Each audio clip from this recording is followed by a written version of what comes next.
Hey everyone, welcome back to my channel Fiction Addiction. Here we are with the novel Virgin Symphony. चलिए एक और new part start करते हैं. Let's start. But उससे पहले I just want to tell you something which is कि मैंने bliss of tell पर एक न्यू स्टोरी शेयर की है. एंड यार डेफिनेटली मैंने कम्युनिटी में उसको शेयर किया था, पर मैं यहाँ पर भी बताना ज़रूरी समझ रही हूँ. आप लोग जाकर प्लीज़ एक बार से सुनिएगा, क्योंकि ये स्टोरी थोड़ी सी डिफरेंट है. एंड इसका डिफरेंट होने की वजह ये है कि ये स्टोरी इंडियन बीएल है.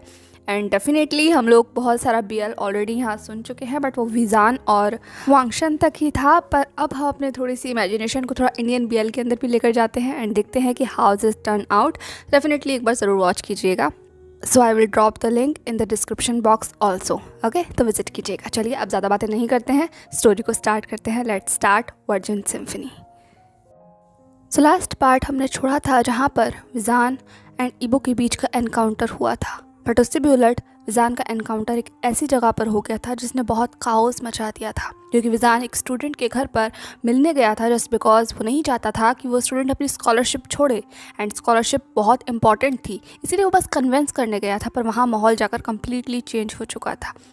तो विजान के उस एनकाउंटर से पहले थोड़ा रात का सीन देखते हैं कि रात में इबो के साथ क्या हुआ था. तो आज की कहानी शुरू होगी पिछली रात से, यानी कि वहाँ से जहाँ पर इबो ने विजान को एक बार फिर से अपनी गर्दन पर वही निशान उकेरते हुए देखा था. So let's start this part. विजान को इस तरीके से वापस जोजोआना को याद करते हुए देखकर इबो को पता नहीं क्यों पर बहुत गुस्सा आ रहा था.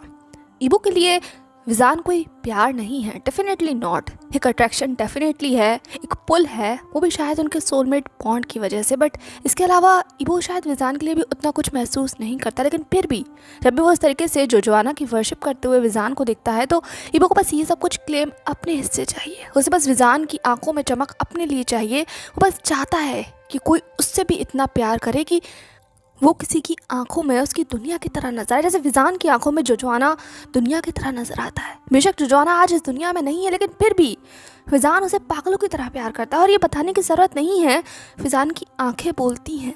वरना इबो जितना पीछे विजान के लगा हुआ है, कोई और होता तो कब का. इबो नहीं सोचना चाहता. उसे बहुत ज़्यादा चिढ़ महसूस हो रही थी. उसने पूरी तरीके से अपनी मुट्ठियों को भींच लिया और अपनी लाल आंखों से बस विजान को देखने लगा. वो बहुत कुछ करना चाहता था, पर उस वक्त शायद उसके जहन ने इजाज़त नहीं थी. कुछ ऐसा था जो बस इबो का मन खट्टा कर गया था और इबो बस वहाँ से बाहर निकल आता है. वो कॉरिडोर में बस चल रहा था अपनी ही धुन में. वो चिढ़ रहा था, वो नफरत कर रहा था, पर किससे वो खुद नहीं जानता. वो कुछ नहीं जानता, इसलिए वो बस बेधड़क होकर चले जा रहा था. इस बात से बिल्कुल बेपरवाह वही भूल गया था कि उसे यहाँ ऐसे नहीं चलना चाहिए, क्योंकि ये उसका घर नहीं है, वो विजान के घर में है. एंड हुआ भी कुछ ऐसा ही, वो बस टकरा गया एक ऐसे शख्स से जिससे उसे बिल्कुल भी नहीं टकराना चाहना चाहिए था. एंड वो डेफिनेटली कोई और नहीं बल्कि लियन थी, जो बस रात को कहीं से लौट रही थी अपने घर में. और वो इबो से गेट पर ही आकर टकरा गई, मेन गेट पर. एंड इबो को देखकर वो एक पल के लिए चौंक गई. उसने सबसे पहले अपने आप को अच्छे से कवर किया एंड देन इबो की तरफ देखते हुए कहा, यंग प्रिंस. वहीं दूसरी तरफ इबो जो ऑलरेडी अपने बुरे मूड के साथ वहाँ पर आ रहा था, लियन की आवाज़ सुनकर वो मूड जैसे और ज़्यादा बुरा हो गया. इबो ने कूद कर लियन की तरफ देखा. डेफिनेटली इबो की दोनों आंखों का कलर चेंज था. एक आंख लाल थी और एक पूरी तरीके से नीली थी. एंड ये पहली बार था जब लियन ने इबो को इस तरीके से देखा था. वो थोड़ा सा शिवर कर जाती है एंड एक कदम पीछे हट गई थी. लेकिन फिर भी उसने इबो की तरफ देखते हुए कहा, आप यहाँ. इबो ने कहा, तुम ये कहते हुए वो लियन को जैसे घूरने लगा. पता नहीं क्या था, इबो जैसे लियन की तरफ झुका. एंड जैसे ही इबो झुका, लियन जैसे और ज़्यादा पीछे हो गई. फिर इबो को महक आ गई थी. इबो ने जैसे एक स्निफ किया एंड देन लियन की तरफ देखते हुए कहा, कहाँ से आ रही हो तुम. लियन ने कहा, क्या. इबो ने कहा, कुछ नहीं. ये कहते हुए वो आगे बढ़ने लगा. तभी लियन ने हड़बड़ाते हुए इबो की तरफ देखते हुए कहा, यंग प्रिंस, आप कहाँ जा रहे हैं. आई मीन क्या हुआ, आप यहाँ क्यों आए थे, मुझसे मिलने आए थे क्या. ये कहते हुए लियन दौड़ते हुए इबो की तरफ पहुंची. वहीं दूसरी तरफ इबो ने जैसे मुट्ठियाँ भींच ली. उसे लियन की तरफ देखते हुए कहा, तुमसे मिलने. तुम किससे मिल के आ रही हो, ये तो तुमने मुझे बताया नहीं. और तुमसे मिलने में, खैर सही कहा तुमने, तुमसे ही मिलने आया था मैं, पर तुम घर पर ही नहीं थी. और बाय द वे, जो तुमने खबर फैला रखी है ना हर जगह एंगेजमेंट की, मैं तुम्हें उस दिन भी वार्न किया था पर तुम मानी नहीं. लगता है वादा कुछ ज़्यादा ही पक्का हो गया है, निभाना पड़ेगा क्या. ये कहते हुए इबो जैसे अजीब निगाहों से लियन की तरफ देखने लगा. एंड डेफिनेटली लियन को इबो के शब्द समझ नहीं आ रहे थे. वहीं दूसरी तरफ लियन का ऐसा चेहरा देखकर इबो जैसे हंस जाता है. तो उसने हंसते हुए कहा, इतना परेशान होने की कोई ज़रूरत नहीं है. हाँ, तुमसे मिलने आया था पर तुम यहाँ मिली नहीं. कोई बात नहीं, मुझे कुछ ज़रूरी काम है तो मैं तुमसे बाद में मिलता हूँ. बाय द वे ये क्या, तो एक बार फिर से इबो लियन की तरफ झुका और एक और स्निफ कर उसने लियन की तरफ देखते हुए कहा, खुशबू बहुत अच्छी है, बहुत ज़्यादा मिलती है किसी से। देखिए तो वो विंग करता हुआ वहाँ से चला गया था एंड लियन अपनी जगह पर कंप्लीटली हिप्नोटाइज होकर रह जाती है। उसे समझ नहीं आया कि उसके साथ क्या हुआ। वो कुछ बोलना चाह रही थी पर वो क्या बोले she doesn't know. And in fact खुद को भी स्निफ करने लगी कि उसे कौन सी महक आ रही है, पर सिर्फ कुछ माइल्ड सी फ्रेग्रेंस जो डेफिनेटली उस अल्फा की थी और उसके खुद के परफ्यूम जो उसने बहुत ज़्यादा लगाया था ताकि वो महक बाहर ना आए। इसके अलावा लियन को कुछ भी महसूस नहीं हुआ। लियन ने खुद में बड़बड़ाते हुए कहा, इसे पता तो नहीं लगा होगा ना, डेफिनेटली नहीं पता लगा होगा, मैंने इतना सारा परफ्यूम डाला तो था। ठीक है, तो लियन खुद को बस संभालने लगी। वहीं दूसरी तरफ वो बस हड़बड़ाता हुआ बहुत तेज़ स्पीड में वहाँ से निकल गया था। तो उसे खुद भी नहीं पता कि उस वक्त उसे किस चीज़ पर ज़्यादा गुस्सा आ रहा था, पर वो बस बेकाबू था, बहुत ज़्यादा बेकाबू। अब लगभग 2 घंटे के बाद रात के लगभग 1 बजे का पहर हो रहा था एंड एक शख्स ऑलरेडी अपने नाइट एक्टिविटीज़ के अंदर इंडल्ज था एंड वो कोई और नहीं बल्कि हेनरी था, जो इस वक्त लिलियन के साथ उसके खुद के कमरे में था। वैसे तो ऐसा होना नहीं चाहिए था, लेकिन हाँ खैर वो दोनों अपनी एक्टिविटीज़ में इंडल्ज थे। तभी एक इंसान ऐसे अचानक से उनके बेडरूम का दरवाज़ा इतनी तेज़ आवाज़ में खुला कि हेनरी और लिलियन जैसे एक पल के लिए काँप गए एंड दोनों बस मुड़कर उस दिशा में देखा जहाँ पर कोई और नहीं बल्कि ईबो खड़ा हुआ था। एंड ईबो को वहाँ देखकर हेनरी और लिलियन दोनों ही कितने शॉक थे, ये इस बात का अंदाज़ा इस बात से लगाया जा सकता है कि दोनों ही कंप्लीटली अपने बेड पर अपने आप को ढकना तक भूल गए थे। वो तो एक झटके में लिलियन को जैसे होश आया, उसने अपने आप को कवर किया। वहीं दूसरी तरफ हेनरी ने चिल्लाते हुए कहा, What the fuck लानवांग ईबो, what are you doing? पर इसमें लिखा है कुछ बोल पाता। ईबो ने उस कमरे के अंदर अपने आप को दाखिल किया और अपने इतने ज़्यादा गुस्से वाले रौद्र रूप के साथ उसने एक पल में ही लिलियन की तरफ घूर कर देखा। एंड उस वक्त ईबो की आंखों में जो था उसे लिलियन जैसे इग्नोर नहीं कर सकती थी। वो एक पल के लिए से शिवर कर गई। उसने अपने आप को और टाइटली उस बेडशीट से कवर कर लिया एंड जिसे देखकर ईबो के फेस पर जैसे एक स्मृक आ जाता है, पर वो स्मृक बहुत कड़वा था, लिटरली बहुत ज़्यादा। एंड अगले ही सेकंड ईबो ने जैसे अपनी बर्फ से ज़्यादा ठंडी आवाज़ में कहा, आउट। लिलियन ने कहा, व्हाट? ईबो ने कहा, get out from this room right now. ये कहते हुए ईबो ने लिटरली इतनी जोर से पंच मारा था कि उस दीवार में जैसे निशान हो गया। एंड ये देखकर लिलियन जैसे बैठ से बस कूद जाती है। वही दूसरा हेनरी भी बैठ से कूदता है। उसने भी अपने आप को प्रॉपर बनाने के लिए अपनी शर्ट को वेयर करने की कोशिश की एंड उसके बटन लगाते हुए उसने ईबो की तरफ देखते हुए कहा, ईबो। पर ईबो जैसे अपने होश में था ही नहीं, वो बस लिलियन को घूर रहा था। एंड ये देखकर हेनरी ने तुरंत लिलियन की तरफ देखते हुए कहा, तुम अभी जाओ लिलियन, यहाँ से अभी जाओ। ये कहते हुए वो लिलियन को देखने लगा। लिलियन ने कहा, क्या? हेनरी ने कहा, यहाँ से जाओ लिलियन, हम बाद में बात करेंगे। और ईबो, तुम यहाँ क्या कर रहे हो? तुमने शराब पी रखी है? ये कहते हुए ईबो की तरफ देखने लगा, जो लिटरली ड्रंक स्टेट में तो लग रहा था। फिर उसके गुस्से को देखकर लिलियन को कुछ समझ नहीं आया, इसलिए वो बस अपने आप को कवर करती हुई ईबो से बचते हुए वहाँ कमरे से बाहर निकल गई थी, क्योंकि वो ईबो के गुस्से का सामना नहीं करना चाहती, क्योंकि ईबो इस वक्त किसी अलग ही डेज में लग रहा है। और हेनरी जितना ज़्यादा इस वक्त हायतावा में मचा हुआ है, लिलियन जानती है कि इस चीज़ का ब्लेम भी उस पर ही आने वाला है। अभी हेनरी उस पर उससे भी ज़्यादा गुस्सा करेगा, क्योंकि हेनरी कभी भी नहीं चाहता है कि लिलियन उसके कमरे में आए, पर आज वो आ गई थी एंड हाँ ये सब कुछ हो गया। पर अब लिलियन जैसे बस वहाँ से दौड़ गई थी। वही दूसरी तरफ हेनरी ने तुरंत अपनी बटन को लगाकर ईबो की तरफ देखते हुए कहा, मैं कुछ पूछ रहा हूँ, ये सब कुछ क्या था? हाँ ये इस तरीके से मेरे कमरे, क्या तुम्हें पता है अकल नाम की चीज़ है? तुम यह क्या कर रहे थे मेरे बेडरूम में? हाँ इस तरीके से वो भी, और तुम शराब पीकर इस घर में आए हो? क्या तुम इस घर के रूल्स भूल गए हो? ये कहते हुए हेनरी फाइल जैसे ईबो के सामने आकर खड़ा हो गया था। एंड ये सुनते के साथ ईबो के चेहरे पर ये बड़ी सी मुस्कुराहट आ गई थी। उसने अपने हाथों को ऊपर उठाया एंड लिटरली उसने क्लैप करते हुए कहा, सीरियसली डैड, क्या कहा आपने? What the fuck are you saying? Rules? हाँ व्हाट रूल्स? What rules? ये कहते हुए वो और ज़्यादा क्लैप करने लगा। एंड वही दूसरी तरफ ईबो की ऐसी हालत एंड इस तरीके की बातें सुनकर हेनरी को गुस्सा आ गया। उसने ईबो की तरफ देखते हुए कहा, लहनवाग ईबो, अपनी जुबान पर लगाम लगाओ, किस तरीके से बात करो तुम अपने बाप से? तभी ईबो ने कहा, बाप? तो फाइनली आपको याद है कि आप मेरे बाप हो? हाँ। और क्या कहा आपने? जुबान पर लगाम लगाऊं, और वो भी मैं? आपको नहीं लगता कि इस पूरे घर में किसी को लगाम लगाने की ज़रूरत है तो वो आप हो? हाँ। आप हो जिसे लगाम सच में लगाने की ज़रूरत है, क्योंकि आप बहुत बेलगाम हो गए हो डैड, बहुत ज़्यादा। और आपकी बेशर्माई इतनी ज़्यादा बढ़ गई है कि मॉम कहाँ है? हाँ मॉम कहाँ है डैड? और आप बेड पर क्या कर रहे थे? ठीक है, तो वही बना है। हेनरी की तरफ देखा है। हेनरी तुरंत अपनी मुट्ठियों को पिछते हुए कहा, लानवांग ईबो, ये तुम्हारे मतलब की बात नहीं है, इस कमरे से बाहर निकलो, तुम होश में नहीं हो अभी, हम बाद में बात करेंगे। तभी उन्होंने कहा, बाद में? अरे डैड, इतना तो मैं बड़ा हो गया, ये बात कब आता है? हाँ ये बात कब आता है? या मुझे ऐसा लगता है ये बात कभी आता ही नहीं है। वरना मैं और शिचनगा ऐसे इतने बड़े थोड़ी हो जाते। हमें भी वो मिलता जिसका हक हम रखते हैं। हाँ, 2 बच्चों को पैदा किया है आपने, पर किसी एक की भी जिम्मेदारी निभाई है? हाँ हाँ, कैसे निभाएंगे आप? आपको तो फुर्सत ही नहीं होती ना ये रंगबाजियों में डूबने की। हाँ, हर रोज़ हर रात नया शौक, बच्चों से भी ज़्यादा शौक रखते हैं आप। आपको ज़रा शर्म नहीं आती डैड? ज़रा सी तो कहीं से तो कभी तो महसूस होती होगी ना कि मतलब बच्चे क्या सोचेंगे, पर आपको नहीं होती है ना। ये क्या तो इबो ने हेनरी की तरफ देखा एंड हेनरी लिटरली चौंक गया था। उसने एक्सपेक्ट नहीं किया था कि इबो को ये सब कुछ पता होगा। एंड उसके चेहरे के हाव भाव देखकर इबो ने फिर से हंसते हुए कहा, क्या हुआ डैड? आपको क्या लगा मैं भी वही छोटा बच्चा हूँ जिसे आप बस बेवकूफ़ बना देंगे? श्श, मैं रूम में सिर्फ एंजॉय कर रहा हूँ, मूवी देख रहा हूँ। कमरे में मत आना, आंटी के साथ मुझे बात करनी है।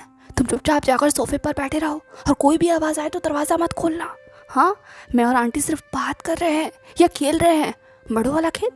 अक्सर आप ऐसे ही कहते थे ना डैड, है ना। और मैं बेवकूफ़ इंसान यकीन मान भी लेता था।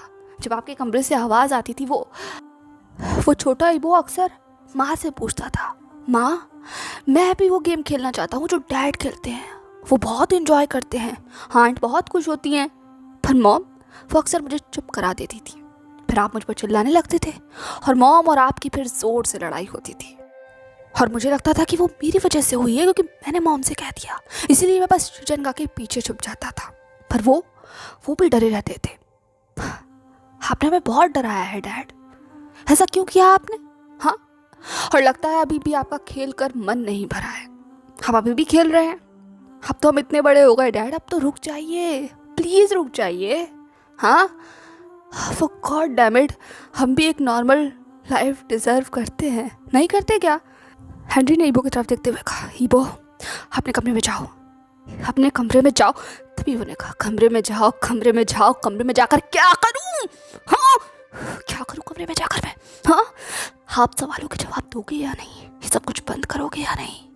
क्योंकि अगर आपने बंद नहीं किया डैड, मेरी मॉम को दुख देना अगर आपने रोका नहीं, और आपकी ये सारी सुना है आप ऐसे कुर्सी चाहते हैं। ठीक है, तो इबो ने अचानक से बात को बदल दिया था। वहीं दूसरी तरफ वो आगे बढ़ गया और हेनरी उसकी तरफ देखने लगा। इबो ने कहा, जवाब नहीं दिया, मैंने सुना है कि आप आजकल कुर्सी चाहते हैं। हेनरी ने कहा, क्योंकि वो मेरा हक है। इबो ने कहा, हक सिर्फ आपका एक है और वो है हमारी ज़िंदगी से दफ़ा हो जाए, लेकिन वो आप होंगे नहीं, क्योंकि हमसे भी तो बहुत सारी चीज़ें आपको मिल रही हैं। और मॉम का पीछा आप छोड़ेंगे नहीं, क्योंकि सो कॉल्ड लान फैमिली के रूल है ना, डाइवोर्स देने से बदनामी हो जाएगी, पर अफेयर करने से बाहर में जाए सारे रूल्स। लान वांगी वो कोई रूल नहीं मानता। पर एक बात ज़रूर मैं जानना चाहता हूँ, मतलब आपकी चॉइस बहुत अच्छी है डैड। हमें लिटरली खुशबू बहुत गजब की थी, इतनी कि मेरे सर पर चढ़ गई और मेरा ये हाल हो गया। बाय द वे, मैं कभी आपसे इस तरीके से इनकाउंटर करना नहीं चाहता था, पर कुछ चीज़ें बोलना बहुत ज़रूरी होता है, इसीलिए आज मैं आपसे कुछ बोलने आया हूँ। तो माय डियर डैड, अब आपका खेल हो गया है ख़त्म यहाँ। या तो शांति से आप ख़त्म कर दीजिए, वरना अगर मैं ख़त्म करने पर आया ना तो तबाह कर दूंगा आपको, तबाह। और यकीन मानो, आपकी उल्टी गिनती शुरू हो गई है। जो ख्वाब सजा रखा है ना आपने उस कुर्सी पर बैठने का, और जिस चीज़ को लेकर आप ब्लैकमेल कर रहे हो ग्रैंडमा को, वो दोनों बस सुहा होने वाले हैं। लाइक, समझ आ रहा है आपको? अब आप मेरी बात ध्यान से सुनिए। एक डील हमारी तब हुई थी जब मैं लंदन में था, और एक डील अब हो रही है। मैंने आपसे कहा था मॉम का पीछा छोड़ दीजिए, और आपने कहा था कि मैं अपना हक छोड़ दूँ। लान वांगीबो ने अपना हक छोड़ दिया, पर आपने मॉम का पीछा नहीं छोड़ा, और आप अभी भी ये सब बेशर्माई कर रहे हैं। तो मेरी मॉम को हर्ट करना बंद कीजिए, क्योंकि मेरे रहते लान वांगीबो की मॉम को कोई हर्ट नहीं कर सकता। और ये हरकतें कर कर आप उन्हें डिसरिस्पेक्ट कर रहे हैं। तो अब आपकी बारी है। आपने मेरी माँ की इज्जत को भरे समाज में इस तरीके से अफेयर कर कर उड़ाया है ना, तो अब आपकी इज्जत उड़ेगी डैड, और ऐसी उड़ेगी कि आप जाकर भी संभाल नहीं पाएंगे। और लान वांगीबो कभी खोखले वादे नहीं करता। शिजन का पता नहीं, पर मैंने मौका दिया था आपको बाप बनने का भी, अल्फा बनने का भी, पर आपने कुछ नहीं किया। आपको लगा कि मैं बेवकूफ़ हूँ। तो बेवकूफ़ी तो हूँ डैड, बहुत बड़ा बेवकूफ़, जो साल के इतने सालों बाद भी मुझे यकीन था कि एक रोज़ आप वापस आएंगे और बाकी सबके डैड की तरह आप भी मेरे सर पर एक दिन हाथ रखेंगे, मुझे गले लगाएंगे और मुझसे कहेंगे कैसे हो तुम। बट डैम, मैं तो नॉर्मल हुई नहीं ना, हमारी फैमिली नॉर्मल नहीं है, हमारा रिश्ता नॉर्मल नहीं है, तो आप किसी नॉर्मल फादर की तरह कैसे behave. Father, what the fuck. आपने सिर्फ हमें पैदा कर कर छोड़ दिया। You are not my father. Henry ने कहा, तुम मानो या ना मानो, बाप तो मैं ही हूँ तुम्हारा। इबो ने कहा, अच्छा बाप जैसा क्या है आपने? आप कुछ नहीं है, you are just a sperm donor. Correct, sperm donor हैं आप, इसके अलावा और कुछ नहीं। खैर, एंजॉय कीजिए, बुलाइए उसे और मन करे तो किसी और को भी यहाँ बुला लीजिए। पर बस, मैंने कहा ना आपसे, उल्टी गिनती शुरू हो गई है आपकी, उल्टी गिनती। ये कहते हुए वो हंसता हुआ जैसे बस आगे बढ़ने वाला था, एंड ये बढ़ते बढ़ते हुए जैसे गिर भी गया था वहाँ से स्टूल से टकरा कर। एंड तभी हेनरी ऐसे एक मॉकिंग स्माइल करते हुए कहा, ठीक से चल तो पा नहीं रहे हो और तुम मेरी ज़िंदगी बदलोगे। ये बच्चे भी ना आजकल शराब पीकर कुछ भी बोलते हैं। जाओ अपने कमरे में जाओ और आराम करो। लगता है तुमने कुछ ज़्यादा ही पिक्चर्स और मूवीज़ देख ली हैं। जाओ अपने कमरे में जाकर आराम करो। ये कहते हुए हेनरी आगे की तरफ बढ़ गया था, एंड इबो जैसे लास्ट टाइम मुड़कर इस इंसान की तरफ देखता है जिसे सच में एक रत्ती भी पछतावा नहीं है कि इसने 2 बच्चों की, 2 मासूम लोगों की ज़िंदगी किस हद तक बर्बाद कर दी है। पर जैसा कि इबो ने कहा, वो शेचैन नहीं है। वो क्या है शायद उसके डैड को भी अभी नहीं पता है। ये कहते हुए वो मुस्कुराता हुआ फाइनली अपने कमरे में चला गया था, एंड लिटरली वो बहुत ड्रंक था, इसीलिए वो बस बेड पर लेटा और वो सो गया, कंप्लीटली पास्ड आउट। पर वहीं दूसरी तरफ हेनरी से कंप्लीटली रेस्टलेस हो गया था। वो लगातार जैसे अपने कमरे में लगे हुए उस टेलीफोन से एक नंबर डायल करने लगा। डेफिनेटली वो किसी और का नहीं बल्कि शाओवी का नंबर था। बहुत बार डायल करने के बाद फाइनली जैसे कि शाओवी ने अपना फ़ोन उठाया, एंड वो डेफिनेटली सोई हुई थी। वो इस वक्त शहर से बाहर थी बिजनेस के सिलसिले में, इसीलिए। लेकिन जैसे ही उसने फ़ोन उठाया, हेनरी की एक चिल्लाती हुई आवाज़ आती है, क्या मर गई थी? वहीं तो तरफ शाओवी जैसे एक पल के लिए चौंक गई। उसने अपनी थोड़ी धीमी आवाज़ में कहा, हेनरी ने कहा, और कौन? हाँ, मैं ही हूँ। क्या कर रही थी तुम इतनी रात तक? हाँ, फ़ोन नहीं उठाया जा रहा था, या तुम भी कहीं और बिजी थी किसी और की बाहों? तभी शाओवी ने कहा, क्या पागल हो गए हो? रात को पी ली है क्या? हेनरी ने कहा, शायद पी लेता तो तुम्हारे बेटे की ये बकवास नहीं सुननी पड़ती। क्या कुछ बोल कर गया है वो मुझे? शाओवी जैसे एक पल के लिए एकदम से अलर्ट हो गई। उसने कहा, कौन? किसके बारे में बात कर रहे हो तुम? हेनरी ने कहा, और किसके बारे में बात करूंगा? वही तुम्हारा पालतू लानवांगी वो। क्या बकवास कर रहा था वो? हाँ, और उसे कब से ये सब कुछ पता है? हमारे बारे में कब से पता है उसे? शाओवी ने कहा, क्या पता है? क्या बोल कर रहे हो तुम? ठीक है, तो वो शाओवी हेनरी से बात करने लगे। दूसरी तरफ हेनरी वो सब कुछ उसे बताने लगा जो इबो उससे बोल कर गया है। एंड ये सुनकर जैसे शाओवी का चेहरा एक पल के लिए जैसे फक्त सफ़ेद पड़ गया था। उसने से अटकती हुई आवाज़ में कहा, इबो ने क्या कहा तुमसे? हेनरी ने कहा, मुझे नहीं पता उसने क्या कहा, पर जो भी बकवास की है उससे बोलना अपना मुंह बंद रखे, मेरे मामलों से दूर रहे, और आखिरी में ये ना भूले कि मैं उसका बाप हूँ, वो नहीं। तभी शाओवी ने एक जैसे थोड़ी अपनी स्ट्रक आवाज़ में कहा, अपनी ज़बान पर लगाम लगाओ, ये मत भूलो कि तुम मेरे बच्चे के बारे में बात कर रहे हो। हेनरी ने कहा, हो तो तुम्हारा बच्चा खुद से अकेले ही पैदा कर लिया था क्या? शाओवी ने कहा, अकेले कर लेती, और समझ लो अकेले ही किया है। तुमने किया ही क्या है एक स्पर्म देने के अलावा?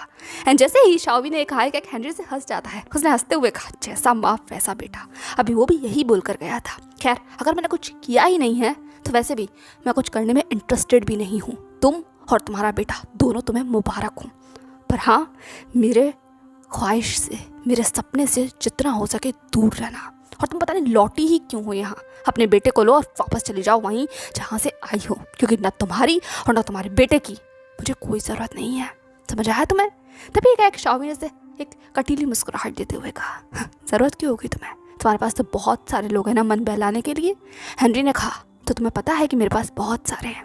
हाँ, तो मेरे पास बहुत सारे हैं, और अभी उनमें से ही किसी एक के साथ जा रहा हूँ। तुम भी आराम करो और अपने बेटे का मुंह बंद रखना अगली बार से। बस यही कहने के लिए तुम्हें फ़ोन किया था, क्योंकि अगली बार मैं वार्निंग नहीं दूंगा, क्योंकि अगली बार मैं किंग बन जाऊंगा ना, और मेरा हुक्म होगा, और तुम दोनों को वो मानना पड़ेगा मेरे कदमों में झुकते हुए। ये तो हेनरी हंस जाता है। वहीं दूसरी तरफ शाओवी जैसे अपनी मुट्ठियाँ भींच लेती है, बिल्कुल वैसे ही जैसे कि विजान ने अपनी मुट्ठियाँ इस वक्त भींच रखी थी, और वो बस सिर्फ सामने की तरफ घूर रहा था। यही कहा जाए तमाशा सुन रहा था। एक लेडी ने विजान की तरफ देखते हुए कहा, अब ऐसे देख क्या रहे हो? हाँ, तुम्हें ज़रा शर्म नहीं है? मतलब पति को मरे हुए भी ज़रा वक्त नहीं हुआ और बाहर जाकर तमाशा करना शुरू कर दिया। ज़रा भी आजकल के लोगों को खैर ख्याल नहीं रहा है, कैसे लोग हैं ये। एक तो वो बड़बड़ा रही थी, एंड नहीं वो ही अकेली काफ़ी नहीं थी, उसके जैसे बहुत सारे लोग थे। एंड लिटरली कहा जाए पूरा मोहल्ला वहाँ इकट्ठा हुआ था, तो ये गलत नहीं होगा। आधे तो यहाँ हैं, आधे बाहर हैं, और आधे विजान वहाँ छोड़ कर आया है जिस घर में वो था। एंड इस वक्त विजान जहाँ है वो पुलिस स्टेशन है। डेफिनेटली विजान किस तरीके से हमले के बाद से ही हर तरीके के हरकत से शाओमी के पापा ने एक पल भी जैसे मौका नहीं दिया, और डायरेक्ट उन्होंने पुलिस स्टेशन कॉल कर दिया, और पुलिस भी वहाँ पर आ गई थी। बट पुलिस के आने से पहले बहुत तमाशा हुआ, जैसे कि शाओमी के मदर ने जाकर ऑलरेडी आसपास के लोगों को इकट्ठा कर लिया था, ये दिखाने के लिए कि विजान वहाँ पर क्या कर रहा है, उन जैसे मासूम लोगों को वो कितनी तकलीफ पहुंचा रहा है। क्योंकि विजान एक सुपर नेचुरल क्रीचर है, एंड उसके बिहाफ में ये लोग एक नॉर्मल इंसान हैं, ह्यूमन बींग्स हैं। एंड ये चीज़ कहीं ना कहीं बाकी सब लोगों के अंदर एक रेज पैदा कर गई थी, एंड सब लोग आकर विजान को कोसने लगे, बहुत बुरा भला बोलने लगे। पर विजान का ध्यान जैसे बस इस वक्त शाओमी की तरफ ही था, जो बस ऊपर कमरे की तरफ खींच कर ले जाई गई थी। एंड विजान ये नहीं चाहता था, पता नहीं क्यों, पर इस तरीके से शाओमी की इस वक्त पोजीशन को देखकर विजान को ऐसा लग रहा था कि कहीं ना कहीं जैसे उसके साथ ही सब कुछ हो रहा है। लिटरली वो उस टाइम पर अपने कंट्रोल से बाहर हो गया था, एंड उसके बाद सिचुएशन अब कंट्रोल से बाहर हो गई है। एंड विजान बस वहाँ पर चुपचाप खड़ा हुआ है, या वो बस वेट कर रहा है यहाँ से बाहर निकलने के, उसके घर से किसी को आने के, क्योंकि ये पुलिस इंस्पेक्टर से जाने नहीं दे रहा है। एंड विजान ने सिर्फ मार्कस को कॉल लगाया है, पर डैम मार्कस भी कभी काम के वक्त पर फ़ोन उठा ही नहीं सकता। टेलीफोन से लगातार फ़ोन जा रहा है, पर मार्कस, विजान ने सिर्फ फ़ोन वापस से पटक दिया। तभी उस इंस्पेक्टर ने विजान की तरफ देखते हुए कहा, क्या कर लिया फ़ोन? तुम्हारे घर वाले भी तुम्हें नहीं चाहते, कौन ही चाहेगा, वो तो तुम्हें सिर्फ झेल रहे हैं। खैर, पति ने तो तुम्हारा साथ छोड़ दिया, पर इसका ये मतलब नहीं है कि तुम लोगों को इस तरीके से तबाह करते घूमोगे, अपना गुस्सा लोगों पर उतारते घूमोगे। अगर उतारना ही है किसी पर गुस्सा, तो भगवान पर उतारो, जिसने तुम्हारे साथ ये सब कुछ किया। पर खैर, उतार कर भी क्या ही कर लोगे, होना जाना तो कुछ है नहीं। खैर, अब रिपोर्ट तो लिख ली गई है तुम्हारी, लिखनी भी चाहिए। तुम जाकर आम लोगों को इस तरीके से परेशान कर रहे थे। तुम्हें पता है ना हमारी सोसाइटी का रूल क्या है? तुम जैसे लोग जिनके पास कुछ खास ताकतें हैं, वो हम जैसे आम लोगों को इस तरीके से परेशान नहीं कर सकते, वरना बहुत सारे केसेस हो सकते हैं तुम्हारे ऊपर। पर तुम एक सोसाइटी के खास तबके से आते हो, तो इसीलिए जब तक तुम्हारे परिवार वाले नहीं आ जाते, मैं तुम्हारे ऊपर कोई केस नहीं लिखूंगा। लेकिन इसका ये मतलब नहीं है कि तुम, पर इसमें लगी वो इंस्पेक्टर कुछ ही बोलता, विजान ने एक ठंडी आवाज़ में कहा, अपनी बकवास बंद करो। जब तुम मेरे ऊपर केस नहीं लिख सकते तो अपने इस भाषण को बंद करो, इससे पहले कि मैं तुम्हें। तभी उस इंस्पेक्टर ने विजान की तरफ कूदते हुए कहा, मैं तुम्हें क्या, मतलब तुम मुझे भी हार्म करोगे? भूलो मत, मैं इंस्पेक्टर हूँ और मेरा काम है सोसाइटी में वायलेंस रोकना। तुम इस तरीके से वायलेंस नहीं कर सकते, मैं तुम्हें फिर से वार्न कर रहा हूँ। ठीक है, तो वो इंस्पेक्टर विजान से बोलने लगा, एंड विजान से बस अपनी आंखों को रोल कर लिया। वहीं दूसरी तरफ शाओमी के फादर अभी भी जैसे विजान को घूर रहे थे, और मैडम यूँ तो वहाँ थी ही हाथ में घी डालने के लिए। मैडम यूँ ने कहा, आप क्यों इंतजार कर रहे हो परिवार वालों का? मैं दे रही हूँ ना स्टेटमेंट, इसने मुझे हार्म किया है। देख सकते हो ना आप कितनी ज़्यादा तकलीफ है, मेरे शरीर पर कितने घाव हैं। यहाँ तक कि जो नौकर इनके यहाँ काम करता था उसकी हालत तो इससे भी ज़्यादा ख़राब है, उसे हॉस्पिटल ले जाया गया है। और इन सब का कसूरवार कौन है? ये इंसान, ये बेगैरत इंसान। ठीक है, तो यूचैंग सिर्फ विजान को घूर रही थी। वहीं दूसरी तरफ विजान ने यूचैंग की तरफ देखते हुए कहा, तुम्हें ज़रा शर्म नहीं आती ना आंट? बिल्कुल भी नहीं है, मैं 1% भी नहीं। वो छोटी बच्ची है, छोटी बच्ची। और तुम्हारे नेफ्यू की उम्र क्या है? और उससे भी उलट तुम्हारा नेफ्यू वो भी हमारे जैसा है ना, हम लोगों के जैसा। और वो एक मामूली लड़की है, एक आम लड़की। मर जाएगी, वो मर जाएगी बिना इस दुनिया में कुछ भी देखने से पहले। तुम कैसे कर सकती हो? हाँ, कैसे कर सकती? ठीक है, तो विजान से पहले कुछ भी बोलता, एक शाओमी के फादर ने वहीं बेंच पर जोर से अपना हाथ पटकते हुए कहा, मर जाने दो, मेरी बच्ची है, मेरा जो मन आएगा मैं उसके साथ करूँगा, तुम कोई नहीं होते। उस दिन भी तुम्हें मैं स्कूल में वार्न कर आया था, पर लगता है कि तुम बहुत मोटी चमड़ी के हो, बेशर्म हो, तुम्हें ज़रा शर्म नहीं आती। अपना पाठ अपने पास रखो। इसीलिए कहते हैं कि तुम जैसे लोगों को ज़्यादा नहीं पढ़ाना चाहिए, वरना तुम लोगों का मुंह बहुत चलने लग जाता है, बहुत ज़्यादा चलने लग जाता है। और तुम जैसे ओमेगाओं का काम सिर्फ घर के अंदर मुंह बंद कर रहने का, बच्चों को पैदा करने का और उन्हें पालने का। पर इसमें लिखा है, कुछ ही बोलता है कि विजान ने से घूर कर उस इंसान की तरफ दिखाया, अपनी पूरी की पूरी 4 टेल से उसने उसके पूरी बॉडी को ग्रैब किया एंड उसे अपने करीब खींचा बहुत फोर्स के साथ। एंड अगले ही सेकंड उसने उसकी आंखों में देखते हुए कहा, लगता है तुम्हें बताना ही पड़ेगा कि हम ओमेगा किस चीज़ के लिए होते हैं। मुझे देखकर क्या लगता है, एक पल की देरी है और तुम्हें मैं, ये कहते हुए विजान कूद कर सामने उस शाओमी के फादर को दिख रहा था एंड लिटरली शाओमी का फादर कंप्लीटली ऐसे स्टंट हो गया था, वो कांपने लग गया था क्योंकि विजान की पकड़ बहुत मजबूत थी। एंड वहीं दूसरी तरफ बाकी सब लोग भी चिल्लाने लगे। वो विजान के इस रूप को देखकर डेफिनेटली डर गए थे, खासकर वो इंस्पेक्टर। उसने विजान की तरफ देखते हुए कहा बस करो, क्या कर रहे हो तुम, पर वो विजान को काबू कर ही नहीं सकता था। विजान बहुत पावरफुल था एंड लिटरली उसकी पावर को देखकर सब डर रहे थे एंड बोल भी रहे थे, चीख रहे थे, चिल्ला रहे थे। एक शोर मच गया था, एक काओस मच गया था उस स्टेशन के अंदर। पर विजान जैसे इस वक्त बहुत ज़्यादा गुस्से में था, बहुत ज़्यादा, क्योंकि वो एक बच्चे की ज़िंदगी उसे से बर्बाद होते हुए नहीं देखना चाहता था, बिल्कुल भी नहीं। खासकर उन जैसे लोगों के हाथों में जिनके लिए ये सब कुछ सिर्फ खिलौना है। वो बच्ची खिलौना है, उसकी ज़िंदगी खिलौना है। इसलिए विजान अपने आपे से बाहर हो गया था। फिर से ज़्यादा कि वो और अपने आपे से बाहर हो पाता, एक चीखती हुई आवाज़ वहाँ आती है एंड डेफिनेटली उस आवाज़ ने चिल्लाते हुए कहा शाओ विजान। एंड जैसे ही आवाज़ गूंजी, विजान की निगाहें जैसे गेट पर मुड़ गई एंड गेट पर कोई और नहीं बल्कि शाओलिन खड़ी हुई थी, जो लिटरली बहुत घूर कर विजान की तरफ देख रही थी। एंड उससे देखते के साथ ही विजान भी जैसे एक पल के लिए थोड़ा सा अलर्ट हो गया था। पर डेफिनेटली उसका गुस्सा शांत नहीं हुआ था, बल्कि और भड़क गया था, क्योंकि शाओलिन भी इन्हीं लोगों के बीच में से है। वो भी तो ऐसे ही है, उसने भी तो यही किया था, जिंदगी बर्बाद। हर आज उसका नतीजा विजान है और विजान नहीं चाहता कि किसी और की भी ज़िंदगी बिल्कुल ऐसे ही हो। इसीलिए विजान की पकड़ जैसे और ज़्यादा मजबूत हो जाती है उस इंसान पर। एंड वहीं दूसरी तरफ जैसे ही शाओमी की मदर ने देखा कि उसके हल्फा के साथ क्या हो रहा है, वो जैसे रोने पीटने लगी, चीखने चिल्लाने लगी। उन्होंने चीखते हुए कहा अरे अरे कोई बचाओ मेरे पति को, ये क्या कर रहा है, ये क्या कर रहा है, इसने खुद के पति को तो खा लिया, अब ये मेरे पति को भी खाएगा। देख रहे हैं ना आप सब लोग, देख रहे हैं ना कैसा कैसा हैवान है ये, इसे मेरे पति को छोड़ो, मेरे पति को छोड़ो, क्यों मारोगे उन्हें। हाँ, लगता है सबको अपने जैसा करना चाहता है, मनहूस है, सबको अपने जैसा करना चाहता है, छोड़ो मेरे पति को छोड़ो। ये कहते हुए वो और ज़्यादा बोलने लगी। लिटरली वो अपनी ज़बान से सिर्फ जहर उगल रही थी, पर विजान को ऐसे कोई फ़र्क ही नहीं पड़ रहा था। पर डेफिनेटली जिस इंसान को फ़र्क पड़ रहा था वो मार्कस था, जो वहाँ पास दौड़ता भागता हुआ आया था, क्योंकि उसके पास फ़ोन गया था, और वो किसी का नहीं बल्कि खुद शाओलिन का फ़ोन गया था। और शाओलिन तक ये खबर कैसे पहुँची, शायद ये बताने का कोई मतलब ही नहीं बनता, क्योंकि एक बहुत छोटा सा टाउन है और शाओलिन के कान बहुत तेज़ हैं, इसीलिए वो यहाँ थी और घूर कर सिर्फ विजान की तरफ देख रही थी और उसे जैसे वार्न कर रही हो कि आज के लिए तमाशा बहुत हो चुका है, बहुत बदनामी हो गई है। लेकिन विजान जैसे किसी और ही डेज में था, वो छोड़ नहीं रहा था। लेकिन जैसे ही मार्कस ने विजान के कंधे पर हाथ रखा, विजान जैसे कम्प्लीटली काम हो गया अचानक से। एंड देन उसने बस मुड़कर मार्कस की तरफ देखा। मार्कस ने अपनी वार्म आइज से कहा छोड़ दो उसे। विजान ने कहा पर तुम्हें नहीं पता इसने क्या करना चाहता। मार्कस ने कहा हर चीज़ हमारे हाथ में नहीं होती विजान, छोड़ दो उसे, जाने दो, वो लायक नहीं है तुम्हारे। विजान ने कहा पर मार्कस ने कहा मैं कुछ कह रहा हूँ ना, छोड़ दो उसे। ये कहते हुए मार्कस की आवाज़ इतनी सॉफ्ट थी कि एक पल के लिए विजान ने से बस अपनी आंखों को बंद कर लिया। एंड अगले ही सेकंड वो उस इंसान को छोड़ चुका था जो बस फर्श पर था। एंड उसकी पत्नी बस जोर से चीख कर अपने पति को संभालने की कोशिश कर रही थी, पर विजान को इन सब से कोई मतलब नहीं था, कोई भी नहीं। वो सिर्फ मार्कस की तरफ देखने लगा, जैसे ही कुछ एक्सपेक्ट कर रहा हो या फिर कुछ कहना चाहता हो या फिर पता नहीं क्या था, पर वो बस मार्कस की तरफ देख रहा था एकटक। वहीं दूसरी तरफ मार्कस ने जैसे विजान के कंधे पर हाथ रखा और फिर अपने नाखूनों से हल्के से उसने विजान की गर्दन पर चुभोया। एंड देखते ही विजान जैसे कम्प्लीटली मार्कस की एम्ब्रेस में अनकॉन्शियस हो गया था, पर मार्कस ने उसे उठाया नहीं, उसे सिर्फ सहारा दिया। एंड देन उसने कूद कर सबकी तरफ देखते हुए कहा जो आज तमाशा किया है ना तुम सब लोगों ने, हिसाब तुम सबको देना पड़ेगा, सबको। ये कहते हुए मार्कस घूर कर अपनी अल्फाइज से सबकी तरफ देख रहा था। लिटरली उसका वुल्फ ग्रॉल कर रहा था, और जब मार्कस ग्रॉल करता है तो सब लोग जैसे ऑलरेडी अपने कदमों में आ गए थे, कि उसके फेरोमोन्स ही बहुत डार्क थे, सिवाय एक शख्स के। एंड डेफिनेटली वो शाओलिन थी जो घूर कर मार्कस की तरफ देख रही थी।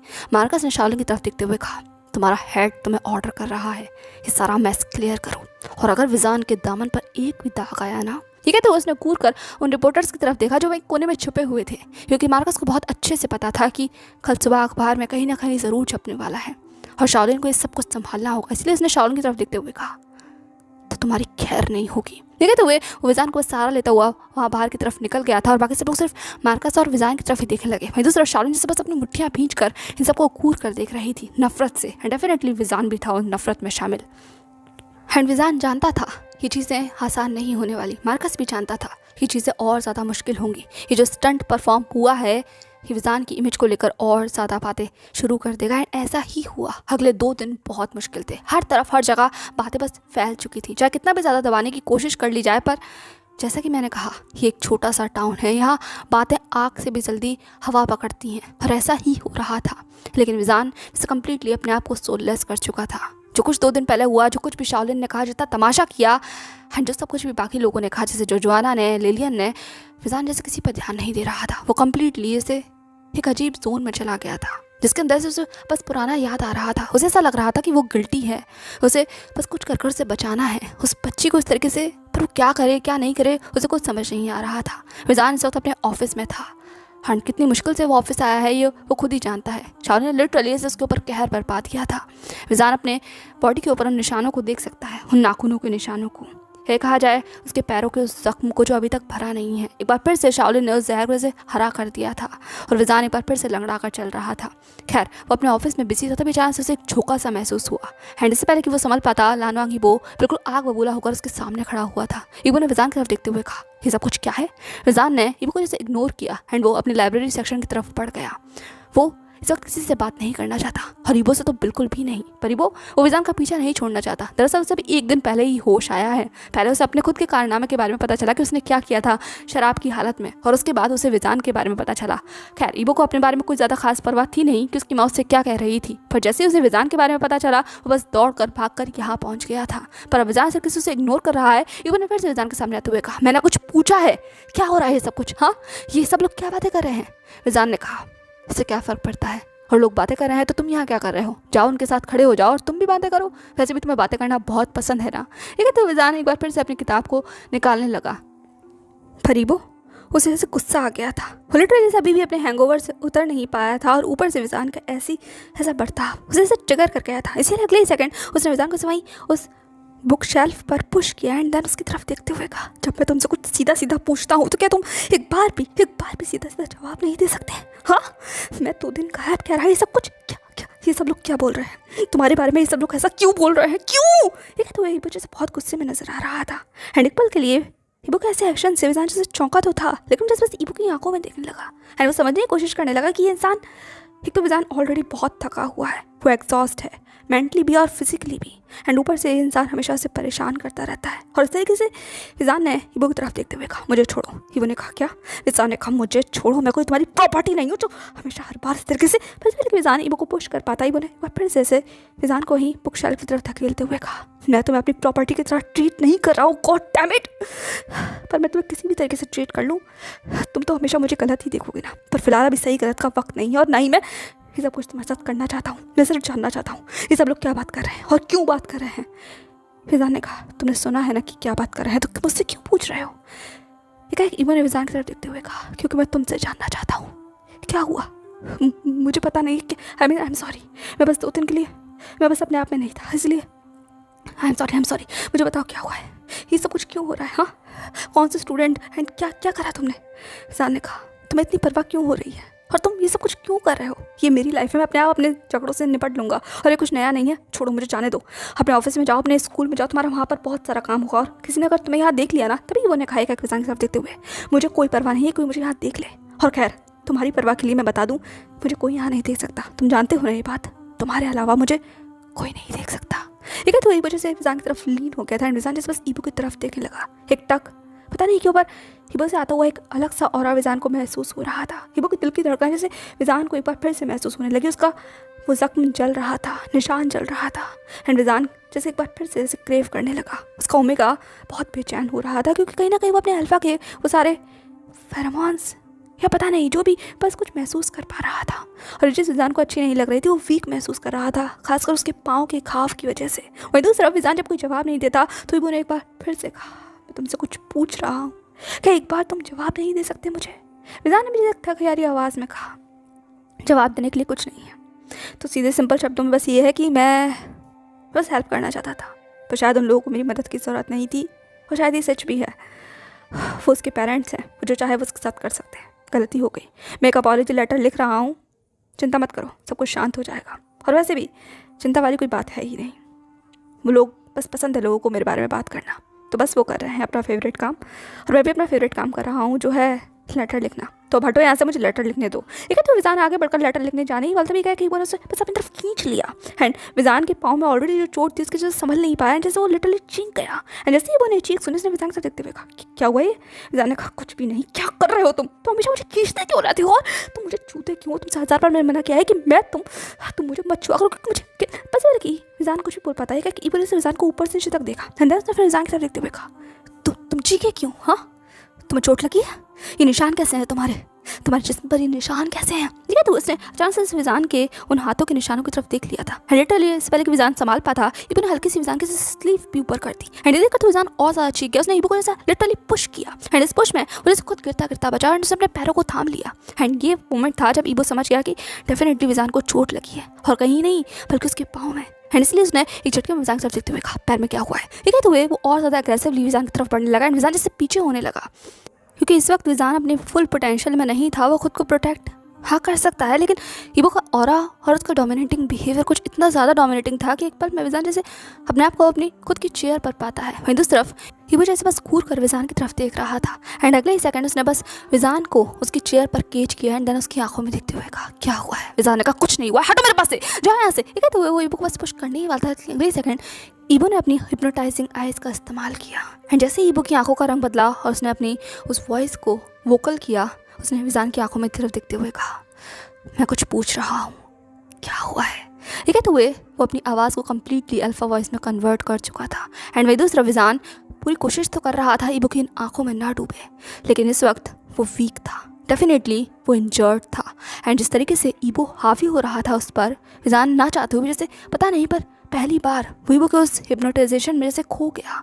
एंड विजान की ऑटोमेटिकली आंखों का रंग चेंज हुआ। एंड वो इबो की तरफ बस एक टक देखने लगा। इबो ने फिर से कहा मैंने कुछ पूछा है, क्या हुआ है तुम्हें? ये कहते हुए जैसे ही वो और ज़्यादा लीन हुआ, विजान एक पल के लिए से कम्प्लीटली इबो के उस इल्यूजन में जा चुका था। वो हिप्नोटाइज हो गया था। एंड पहली बार था जब इबो को महसूस हुआ कि विजान पर उसकी पावर काम कर रही है। एंड ये महसूस होते के साथ इबो एक अलग जोन में था। एंड वही दूसरा विजान भी अलग जोन में पहुंच गया था। उसने बस सिर्फ इबो की तरफ देखते हुए कहा हर्ट हुआ है? इबो ने कहा क्या? विजान ने कहा दर्द हो रहा है, बहुत दर्द। इबो ने जैसे हल्के से विजान के उन बालों को छूने की कोशिश की, पर तुरंत उसने अपना हाथ पीछे खींच लिया, क्योंकि अगर उसने विजान को छुआ तो विजान उस इल्यूजन से बाहर आ जाएगा। इबो नहीं चाहता। पहली बार तो वो विजान के मन के बारे में कुछ पहचान पाया, इसीलिए इबो ने फिर से कहा चोट लगी है तुम्हें? विजान ने कहा हाँ, बहुत गहरी चोट। इबो ने कहा कहाँ लगी है? विजान ने कहा हाँ, हर जगह चोट है, जख्म है जो दर्द करते हैं। इबो ने कहा क्या? विजान ने कहा दर्द हो रहा है बहुत ज़्यादा। इबो ने कहा कहाँ दर्द हो रहा है? पैर में चोट लगी है तुम्हें? ठीक है, तो उसने विजान के पाँव की तरफ देखा। मैंने विजान ने भी अपनी निगाहों को अपने पाँव की तरफ घुमाया। एंड देन इबो की तरफ देखते हुए कहा हाँ, क्योंकि वहाँ सबसे ताज़ा चोट लगी है ना, सबसे ताज़ा। इबो ने कहा चोट लगी है? कैसे लगी चोट? हाँ, क्या मैं देखूं? एक तो वो विजान से परमिशन मांगने लगा। एंड विजान ने इसे बस नोट कर दिया। एंड अगले ही सेकंड इबो ने इसे विजान की तरफ देखते हुए कहा क्या तुम अपनी चोट दिखा सकते हो मुझे? ठीक है, तो वो पूछ रहा था क्योंकि वो विजान को छूना नहीं चाहता था। उसके छूने से विजान होश में आ जाएगा। एंड वो बस जानना चाहता था, इसीलिए उसने इस तरीके से इस्तेमाल किया अपने शब्दों को। एंड इबो की बात सुनकर विजान ने इसे ऑलरेडी इबो के जोन में था, इसीलिए उसने नोट कर दिया। एंड अगले ही सेकंड वो अपने पाँव से अपना वो रोप ऊपर कर देता है। एंड जैसे उसने रोप ऊपर किया, उसके एंकल पर एक काफ़ी गहरा घाव था, इतना गहरा जिसे देख कर जैसे बस चौंक गया। एंड लिटरली वो फर्श पर बैठ गया। उसने विजान की तरफ देखते हुए कहा ये कैसे लगी तुम्हें? ठीक है, तो वो ने बस अचानक ही विजान के उस पैर पर हाथ रख लिया था। एंड विजान ने बस धीमी आवाज़ में कहा मदर ने पनिश किया। ठीक है, तो वो बस इबो की तरफ देखने लगा। एंड इबो जैसे बस शॉक हो गया। उसने कहा क्या तुम्हारी शाओलिन आंट ने? ठीक है, तो इबो पूछ रहा था या विजान से बस जानना चाहता था। इबो को खुद भी नहीं पता, पर विजान जैसे बस नोट करता है। एंड जैसे ही विजान ने नोट किया, इबो जैसे बस अपनी मुट्ठियों को खींच लेता है। और विजान जैसे बस किसी कठपुतली की तरह इबो को बस बताया जा रहा था कि उसे ये चोट कैसे लगी, क्यों लगी, शाओलिन ने क्या किया। एंड जैसे इबो सुन रहा था, उसका खून खौलने लगा। एंड इसी बीच में से इबो को होश ही नहीं रहा। उसने बस कस कर विजान के उस पाँव को पकड़ लिया। इतना कस कर पकड़ लिया था कि विजान जब बस किसी डिल्यूजन में बोले जा रहा था, एक पल के लिए से वो रुक गया। उसे महसूस हुआ कि कोई उसे छू रहा है। एंड ये छुअन जैसे ही और ज़्यादा बढ़ी, विजान जैसे बस अपने होश में आ गया। वो जादू टूट गया। एंड जैसे ही वो जादू टूटा, विजान बस चौंक गया क्योंकि इबो ने उसका पैर पकड़ा हुआ था एंड उसके रोप्स ऊपर थे। विजान ने बस एक झटके में अपना पैर पीछे खींचने की कोशिश की। एंड जैसे उसने ऐसा खींचने की कोशिश की, इबो भी अपने से होश में आ गया। एंड उसे रियलाइज़ हुआ कि उसने इस पूरे प्रोसेस के अंदर विजान को छू लिया था। एंड विजान जैसे अपने होश में आ गया, एंड डेफिनेटली अब विजान ऐसा ही रिएक्ट करेगा, पर इबो ऐसा नहीं चाहता था। उसने विजान की तरफ घूर कर देखा एंड विजान ने तुरंत चिल्लाते हुए कहा, मुझे छोड़ो, क्या कर रहे हो तुम, छोड़ो मुझे पैर को। पर इससे पहले कि विजान ने पैर को पीछे खींच पाता, इबो ने वो किया जिसने लिटरली विजान के पाँव के नीचे से ज़मीन निकाल दी। क्योंकि अगले ही सेकंड इबो ने बस अपने आप को लीन किया एंड विजान के उस पूरे जख्म को उसने अपने उस स्लाइवा से लिक करना शुरू किया। एंड एक पल के लिए कोई दूर से अगर देखता था, ऐसा लगता कि जैसे इबो विजान के पाँव को किस कर रहा है या व्हाटएवर वो जो भी कर रहा था। फिर विजान से बस अपनी जगह पर फ्रोज हो गया उसने। और वहीं दूसरी तरफ इबो बस अपने जोन में था। वो बस विजान के उस पाँव को लिक करे जा रहा था। एंड लिटरली अगर ऐसा कहा जाए वो स्वॉलो कर रहा था तो गलत नहीं होगा। वो सच में विजान के जख्म को स्वॉलो कर रहा था। और 1% भी ये करने में इबो को कोई घिन महसूस नहीं हो रही थी, बिल्कुल भी नहीं, क्योंकि जिस तरीके से वो कर रहा था वो एक डिवोटी लग रहा था। एंड विजान, so hey everyone, that's all for today. I hope आप लोगों को आज का ये पार्ट पसंद आया होगा। सो लेट्स सी आगे क्या होने वाला है। अभी वो तो ये सब कुछ कर रहा है, पर उसका रिएक्शन क्या होने वाला है।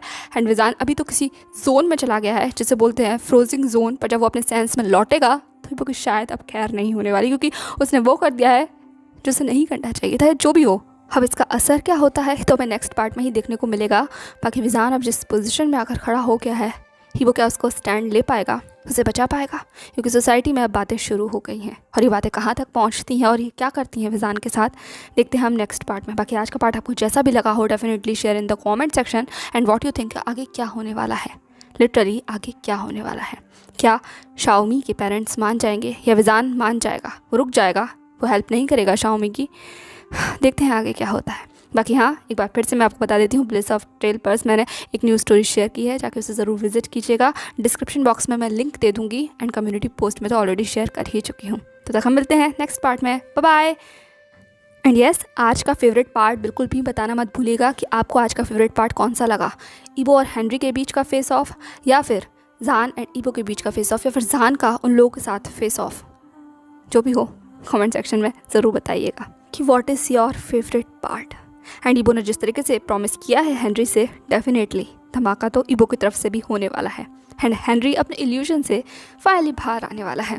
तो चलिए देखते हैं कौन किसके साथ क्या करता है। बाकी आप अपना बहुत ज़्यादा ख्याल रखिएगा, मौसम बदल रहा है एंड कोई भी बीमार पड़ सकता है, तो please take care of yourself, literally बहुत ज़्यादा। ठीक है, खुश रहिए एंड अपने आप को बस सेफ रखिए। Bye bye.